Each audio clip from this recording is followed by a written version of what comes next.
মিশ্রিত। যদিও আমার কোনো কিছু মনে নেই, আপনার যদি কোনো স্মৃতি আপনার মাথায় থেকে থাকে সেটা ভুলে যান।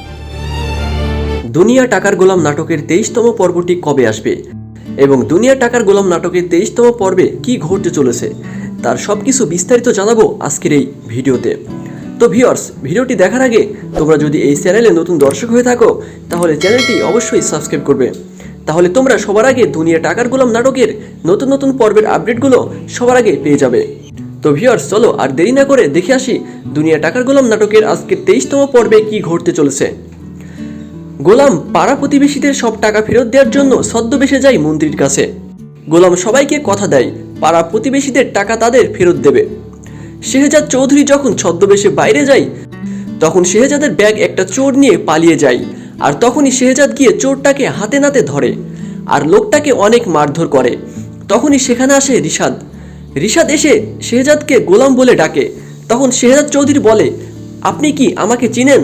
তখন রিশাদ কোনো কথা না বলে শেহজাদ চৌধুরীকে রিশাদের বাড়িতে নিয়ে আসে। আর রিশাদের বাবা মা শেহজাদ চৌধুরীকে দেখে বলে, গোলাম তুমি এখানে?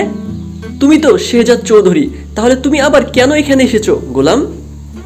তুমি কি সত্যিই গোলাম? তখন শেহজাদ চৌধুরী বলে, হ্যাঁ আমি গোলাম। আর তখন সেখানে আসে ঋতু। ঋতু এসে গোলামকে দেখে অনেক খুশি হয়।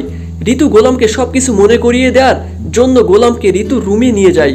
আর ওইদিকে ফাতেমা এবং ফাতেমার শাশুড়ি শেহজাদকে নিয়ে অনেক চিন্তিত হয়ে পড়ে।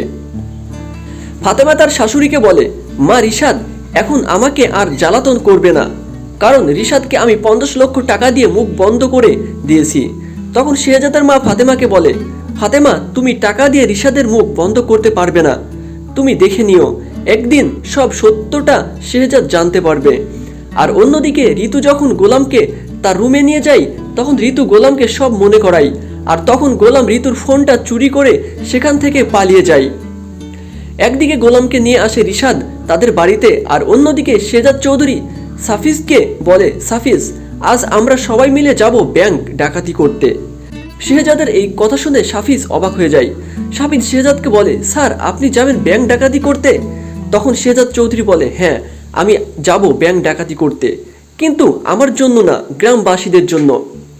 গ্রামবাসীদের টাকা তাদের ফেরত দেবে শেহজাদ চৌধুরী। আর ঋতু যখন তার ফোন খুঁজে পাচ্ছিল না তখন ঋতু দেখে গোলামের পকেটে ঋতুর ফোন। তখন ঋতু গোলামকে সন্দেহ করতে শুরু করে।